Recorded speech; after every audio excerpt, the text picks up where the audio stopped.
Hello everybody, welcome to a wonderful Wednesday evening edition. It's Dr. Reese, where I give tips and strategies for success.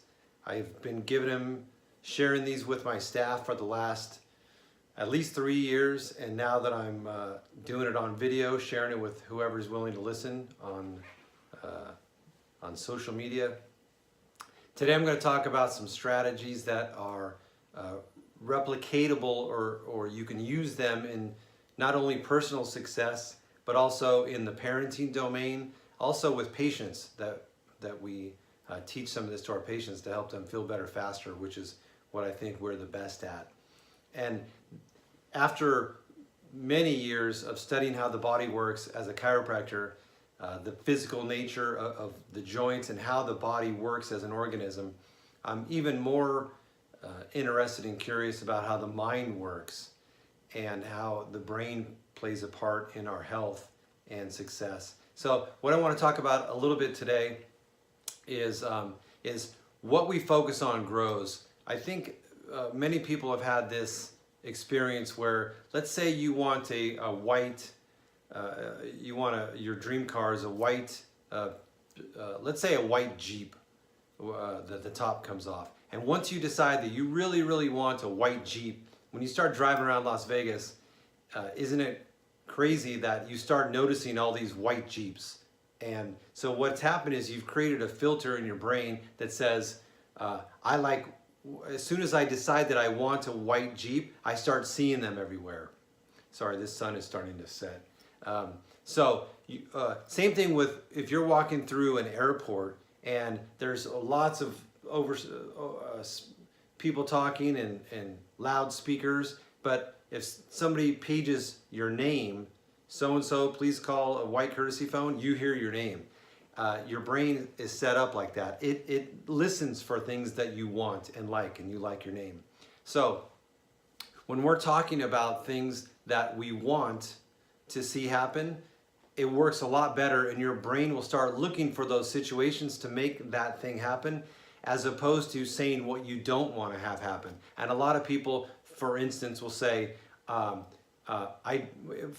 an investment, instead of saying, I want to have a profitable investment, they'll say, I don't want to lose.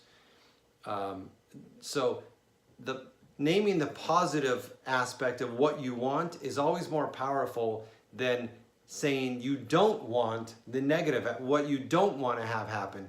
Because ultimately what the body hears is what you don't want to have happen. Like, I don't want to get sick. All the body hears, that the filter is sick, and you start looking for ways to get sick. So this is also usable, and I've used it with my kids. My kids are 19, 17, and 15. It's usable in instances like this. We used to tell the kids, don't jump on the bed. And guess what they would do? They would all jump on the bed. So I would then say, okay, beds are only for laying down. So you can walk on the bed or lay down. Which one do you want? Or instead of telling them around the pool, don't run, don't run, all they hear is run, I would say, please walk. As opposed to telling the kids, don't yell in here, like if we're in a quiet place, I would say, please use your soft voices. So I would tell them what I want them to do, not what I don't want them to do. And the application can also be used with patients and with everybody, by the way, that ever has pain, is that it's natural after an accident or injury to focus on the pain, but the more we focus on the pain or the problem, the more that our brain gets sensitized to trying to perceive more pain. So I wish we had a magic wand to make all the pain go away after an accident, but focusing on it makes it stay longer. So just think about the things that are good with your body, and your body will start to be more aware of the things that are working well in your body, and you'll end up spending less focus on the thing that hurts. Another strategy that's related to this that I've taught patients for years is when we do have some sort of pain, let's say you stub your toe walking by a chair and the toe starts hurting. Pain is a signal that sends your brain saying something's wrong, like an alarm going off. And your toe will start pounding, pounding, pounding, and telling your brain something happened. We don't want to do that again. So it sort of sets off that alarm to make sure we don't stub our toe again. And this is how the brain works. If we try to ignore that pain and go, oh my goodness, gosh, I wish you would stop hurting, stop hurting, stop hurting, then we're focusing on the hurting. Here's what I do, and I've read this in different scientific studies. If you, and I know this sounds goofy, if you just acknowledge your toe or acknowledge the pain and say, hey toe, I hear the alarm going off. I hear the pain, I get it. I learned my lesson. I'm not gonna, oh my God, a white Jeep. I wish I could turn the camera. Literally a white Jeep just drove by. Thank you, toe. I heard the alarm going off.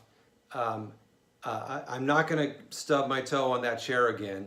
And then you'll be surprised and amazed, and a lot of patients have used this, that the pain levels, or at least the perception of the pain level, goes down once you acknowledge that it is painful and I learned my lesson, and you don't need to keep sending the alarm up to my brain. I got it. So there's a couple tips and strategies for you. Focus on what you want instead of what you don't want. And I think you'll see that in parenting or life in general, or even dealing with injuries, any sort of pain or injuries, that you will be much more successful. That's it for this week. Until next week, shoot me a comment or a like if you enjoy some of these, and I'll talk with you next week.